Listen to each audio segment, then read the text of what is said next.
दर्शक बंधु कथार अच्छी जदि बापा माँ का आशीर्वाद संतान उपर न थाए ताले पुओ हेउ बा झील हो तारी भाग्य सुख बोली किसी गोटे जिनस न थाए। सेमिति गाँ भितर जड़े पूजारी नना था नना तांकर स्त्री आ बड़ झील पुओ को नहीं तांकर गोटे परिवार मध्य थिला। झील को 15 वर्ष होता बेले 10 वर्षर पुओ सबुदिन बापा सह मंदिर जाऊला आ मंदिर में सबुले सका संध्यारे बापा सह रोला आ एपटे झील माँ को घर काम साहाय्य करुला आ एमती हस खुशी पूजारी नना परिवार चलुए।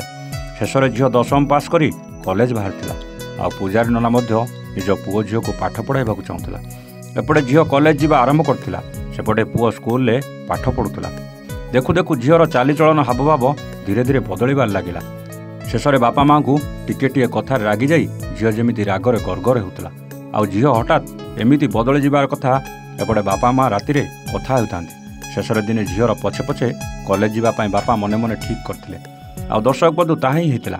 झील सकाळु कॉलेज जावाक बाहरथिला आ एपटे बापा मंदिर नीतिकाती शीघ्र शीघ्र सारी देइथिले आ जेतेबेले झील साइकेल रे कॉलेज को बाहरथिला नना झीर पछे पछे सेही कॉलेज को जाइथिले आ देखिला बेलकु नना झील जड़े पुओ सहित सेठी पार्क भितर बुलुथिला। एपटे दूर थाई नना सबू देखुथांती आ निज मन को मध्य बुझाउथांती। एतिकी बेले सेही कॉलेजर जड़े सार आसी नना को प्रणाम करथिले कारण सार जनक नना को आगुरु जानिथिले आ जेतेबेले नना झीर पाठपढ़ा कथा पचारिले सार जनक कहिथिले ये आपणक झील से तो कॉलेज आसी पाठ पढ़ुनी सबुदिन ये टोका सहित हाथ धराधरी होई एपट सेपट बुलिबार लागिछि। जहां शुणी नना पाद तलू माटी खसी जाइथिला आ शेष में घर को आसी स्त्री को सब कथा कहिथिले नना आ शेष में झील बाहाघर करदेबाकू बापा माँ चिंता करथिले किंतु दिने झील बाहाघर कथा शुणी राताराति निज प्रेमिक सह चली जाइथिला। सकाळ पाइथिला गाँ सारा हल्ला हो जाइथिला पूजार नना झील केउ टोका सह फेरार हो जाइछि। शेष में लोक लज्जा को सही न पारी बापा माँ घर भितर आत्महत्या करथिले आ एपटे सान पुओ बापा माँ को झुरी झुरी सेमिति मरीगला आ झील सेपटे प्रेमिका को बाहाई निज शाशु घरे थिला।